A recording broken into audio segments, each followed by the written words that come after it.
Bem-vindo ao Momento Notícias. Hoje, o assunto é pesado e urgente. A inflação continua pressionando, os juros permanecem nas alturas e quem está sentindo tudo isso na pele é você, é a classe trabalhadora, é o pequeno empresário, é a família que luta para fechar o mês. Enquanto alguns dizem que a economia vai melhorar, os números mostram o contrário. Então a pergunta é: até quando o povo vai aguentar? Vamos falar a verdade que ninguém quer dizer.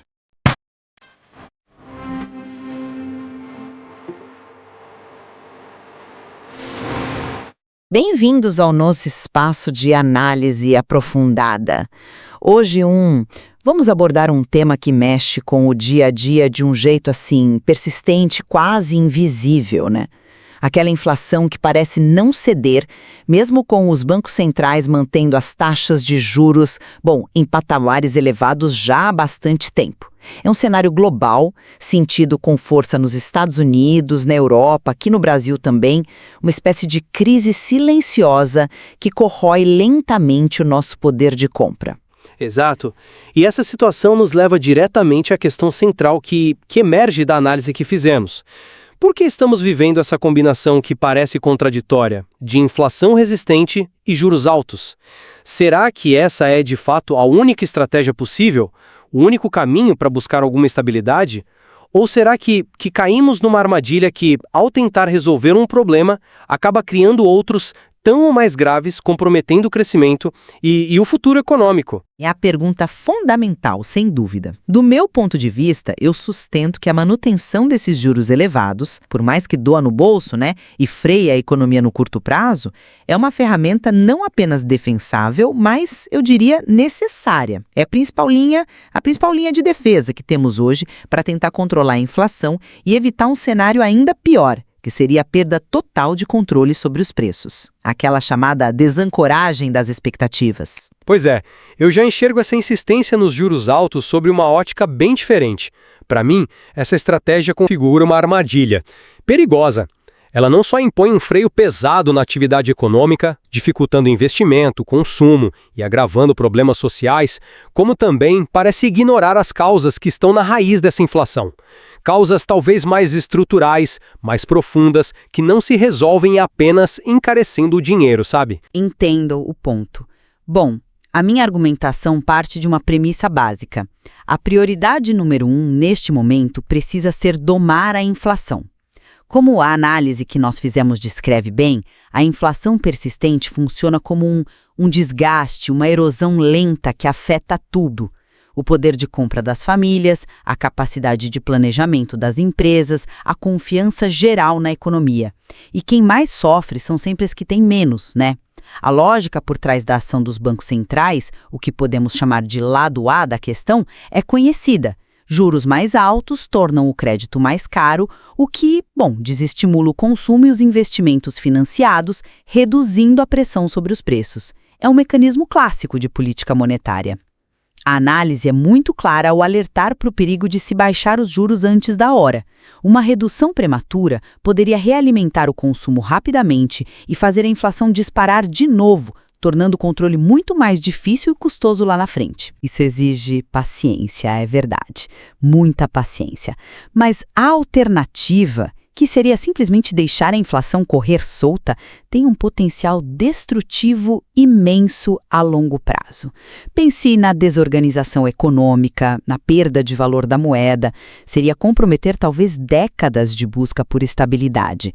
É um remédio amargo, não há dúvida, mas talvez seja o único eficaz para evitar uma doença econômica muito mais grave e, assim, duradoura. Eu compreendo perfeitamente a lógica de tentar conter a demanda via juros. O ponto onde eu discordo é se essa é a ferramenta mais adequada ou suficiente para a inflação que enfrentamos agora. Meu argumento é que essa inflação atual já deixou de ser apenas um problema conjuntural, sabe? Aquele temporário que não passou, como os dados sugerem. Ela se mostra cada vez mais alimentada por fatores estruturais, por mudanças mais permanentes. Estamos falando de custos de produção que subiram e não recuaram, energia, logística, insumos, de gastos governamentais elevados e persistentes em muitas economias, de questões demográficas que apertam o mercado de trabalho e pressionam salários em alguns setores, e até do poder que grandes empresas têm tido para recompor e até ampliar suas margens de lucro nesse cenário todo. A política de juros altos ataca basicamente a demanda, o lado A, como você bem disse. Mas e esses outros fatores? Eles ficam praticamente intocados por essa ferramenta. E enquanto isso, o custo dessa estratégia, o chamado lado B, recai pesadamente sobre a sociedade. A análise que fizemos detalha bem essas consequências. Empresas adiam investimentos porque o financiamento está caro demais, famílias têm dificuldade para comprar uma casa, um carro, o endividamento pessoal dispara e a geração de empregos enfraquece ou até recua. Existe um custo humano muito real nessa política. São as escolhas difíceis que as pessoas precisam fazer, o adiamento de sonhos, a sensação de que o salário vale cada vez menos. Por isso eu pergunto, será que essa paralisia econômica, induzida e mantida por juros tão altos por tanto tempo, não está criando um problema tão ou mais sério que a inflação que tenta combater? Não é justamente isso que define a tal armadilha? Entendo o seu ponto sobre os fatores estruturais e seria um erro negar a importância deles. Custos de energia, gargalos logísticos, a própria demografia, tudo isso pesa, sem dúvida alguma. No entanto, não podemos simplesmente ignorar o papel que a demanda ainda exerce nessa equação. Precisamos lembrar dos volumes enormes de estímulos, tanto fiscais quanto monetários, que foram injetados nas economias durante e após a fase mais aguda da pandemia. Isso turbinou o poder de compra em muitos setores. Se a inflação se tornou tão persistente como a análise indica, é também porque essa demanda aquecida, em diversas áreas, não recuou o suficiente para permitir um reequilíbrio dos preços diante das restrições de oferta e dos custos que você mencionou. Nesse cenário complexo, a política monetária, através da taxa de juros, ainda se apresenta como a ferramenta mais direta, talvez, não perfeita, concordo, mas a mais direta para tentar moderar essa pressão do lado da demanda. É uma forma de evitar que a inflação se espalhe ainda mais e se fixe de vez nas expectativas de todos, o que tornaria o controle muito mais doloroso depois. Pode ser visto como uma tentativa de ganhar tempo para que os fatores de oferta também possam gradualmente se ajustar. Mas aí eu coloco a questão de outra forma. Será que esse ganhar tempo via juros altos não está, na verdade, piorando alguns dos problemas estruturais? Veja bem, focar tão intensamente na demanda, quando os motores da inflação parecem ser em grande parte relacionados a custos, pense no preço da energia, que afeta toda a cadeia produtiva, nos fretes internacionais, nos gargalos de produção que persistem e até na recomposição de margens de lucro por empresas que têm poder de mercado, e a fatores de oferta como a própria demografia reduzindo a força de trabalho disponível em alguns países. Focar nos juros nesse cenário me parece ineficiente e excessivamente custoso. Juros altos não baixam o preço do petróleo, não consertam as cadeias globais de suprimentos, não aumentam a população em idade de trabalhar. O que eles fazem, comprovadamente, é sufocar a atividade econômica. E essa atividade sufocada poderia, paradoxalmente, até ajudar a resolver alguns desses gargalos de oferta se houvesse mais investimento em capacidade produtiva, em tecnologia e infraestrutura. Manter juros nesse nível por tanto tempo parece para mim usar uma marreta para matar uma mosca, enquanto o elefante dos custos estruturais e das restrições de oferta continua bem presente na sala, quase intocado pela política monetária. O dilema é real, não há como negar. Esse trade-off, essa escolha difícil entre controlar a inflação e estimular o crescimento econômico é talvez um dos mais dolorosos na condução da política econômica. Quando falamos em remédio amargo para descrever a desaceleração ou até a recessão induzida pelos juros, a metáfora é precisa, porque é exatamente isso, algo desagradável, com efeitos colaterais, mas que se administra na esperança de combater um mal maior. E esse mal maior, na minha visão, pode ser comparado a um câncer para a economia, a inflação crônica, aquela que se instala e corrói tudo a longo prazo.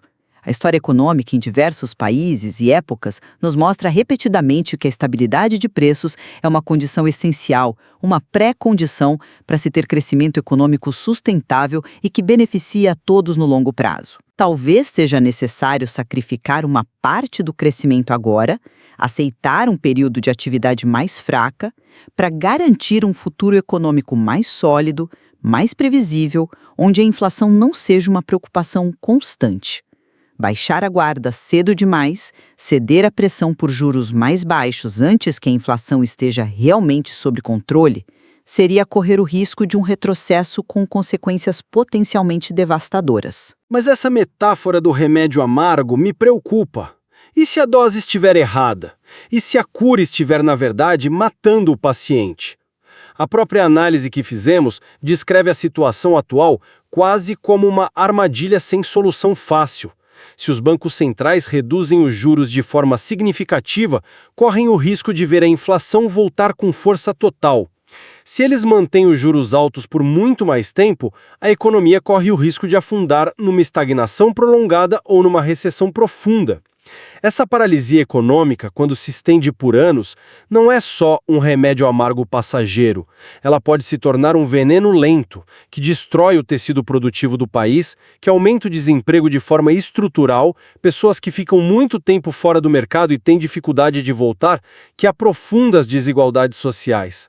Minha dúvida é, será que estamos olhando para todo o cardápio de opções? Será que não estamos excessivamente fixados em um único instrumento, a taxa de juros, e negligenciando outras abordagens que poderiam atacar as causas estruturais da inflação de forma mais direta e com menos efeitos colaterais sobre a atividade econômica?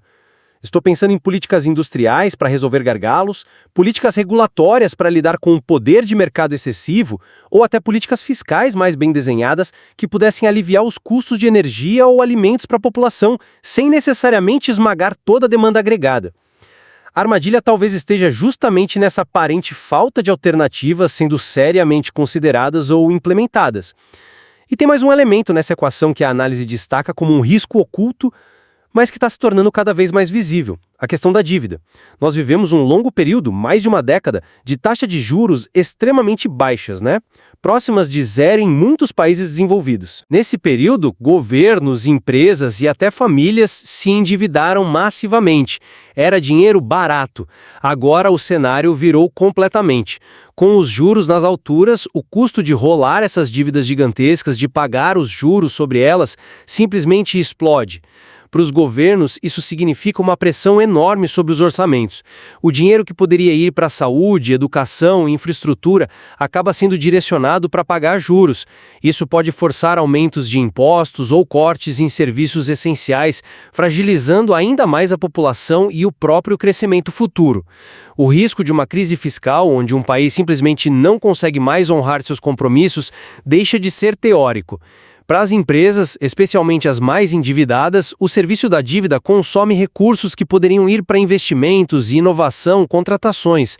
Isso aumenta o risco de falências em cascata, o que poderia levar a uma crise no sistema bancário. E para as famílias, o crédito mais caro dificulta tudo, desde o financiamento da casa própria até o cartão de crédito, levando ao superendividamento e, como a análise sugere, a uma possível quebra da classe média.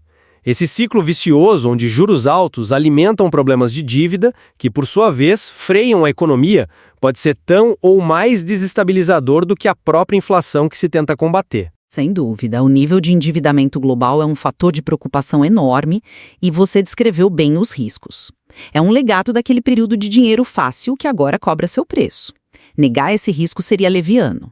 Contudo, é preciso colocar na balança o outro lado. O que acontece com a dívida pública e privada num cenário de inflação descontrolada? A inflação alta e persistente também é uma forma brutal de destruir o valor real dessa dívida, mas de maneira caótica e imprevisível. Ela corrói o poder de compra da moeda, desorganiza a economia e, no limite, pode levar a calotes e reestruturações forçadas, como já vimos em diversas crises hiperinflacionárias na história. Além disso, a própria instabilidade gerada pela inflação alta e volátil aumenta a desconfiança dos investidores e credores. Isso faz com que eles exijam taxas de juros ainda maiores, os chamados prêmios de risco, para financiar governos e empresas, encarecendo o crédito de qualquer maneira, mesmo que o Banco Central não suba os juros formais. Portanto, a busca pela estabilização de preços através da política monetária, mesmo que ela aumente o custo da dívida existente no curto prazo, pode ser interpretada como uma tentativa de preservar a credibilidade da moeda e do país a longo prazo. É uma forma de tentar evitar um colapso financeiro ainda maior. Um cenário onde a própria capacidade de rolar dívidas e se financiar seria severamente comprometida. É uma escolha entre diferentes tipos de risco sistêmico, e a aposta implícita dos bancos centrais parece ser que controlar a inflação agora, mesmo com dor, é o caminho menos perigoso para garantir a sustentabilidade fiscal e financeira lá na frente. E é crucial não esquecer, como a nossa análise ressalta, a dimensão global deste problema. Não estamos falando de uma questão isolada do Brasil ou dos Estados Unidos ou da Europa. A inflação teimosa e os juros altos são um fenômeno que atinge simultaneamente a maioria das grandes economias mundiais, desenvolvidas e emergentes. Essa interconexão, essa sincronia, complica enormemente a busca por soluções. As economias estão ligadas pelo comércio, pelos fluxos de investimento, pelas taxas de câmbio. Uma decisão de política monetária tomada em Washington pelo Federal Reserve, por exemplo, reverbera imediatamente pelo mundo. Se o Fed sobe os juros de forma agressiva para conter a inflação americana, isso pode forçar outros países, como o Brasil, a subirem seus próprios juros ainda mais. Não apenas por causa da inflação interna, mas também para evitar uma fuga de capitais e uma desvalorização excessiva de suas moedas, mesmo que suas economias já estejam mostrando sinais de fraqueza. Essa dinâmica global limita muito o espaço de manobra de cada país individualmente. Exatamente.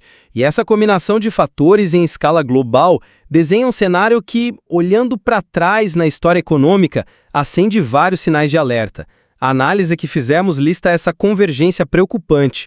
Temos inflação ainda elevada em muitos lugares, taxas de juros em níveis restritivos e mantidas por períodos prolongados, montanhas de dívidas acumuladas tanto públicas quanto privadas, um crescimento econômico global que patina e populações em muitos países sentindo o aperto no bolso e com níveis de endividamento altos. Quando todos esses elementos se juntam, inflação alta, juros altos, dívida alta, crescimento baixo, a história nos mostra que a probabilidade de desfechos mais turbulentos aumenta consideravelmente. Não se trata de ser alarmista, mas de reconhecer padrões. Cenários como uma recessão global mais profunda do que o esperado, ou mesmo uma onda de reestruturação de dívidas, sejam elas soberanas ou corporativas, tornam-se possibilidades que não podem ser descartadas. Parece que o sistema econômico global está sob uma tensão imensa, e historicamente, quando essas tensões se acumulam, algo eventualmente precisa ceder ou quebrar para que um novo equilíbrio, talvez em um patamar diferente, seja encontrado. Então, resumindo a minha perspectiva, diante deste desafio complexo da inflação persistente, que age como um corrosivo silencioso sobre a economia e o bem-estar, a ferramenta dos juros altos, com todos os seus custos e riscos inegáveis à desaceleração econômica, a pressão sobre as dívidas, o impacto social, ainda se apresenta como o mecanismo mais direto e talvez o mais eficaz que os bancos centrais têm à disposição para tentar ancorar as expectativas e trazer a inflação de volta para níveis aceitáveis.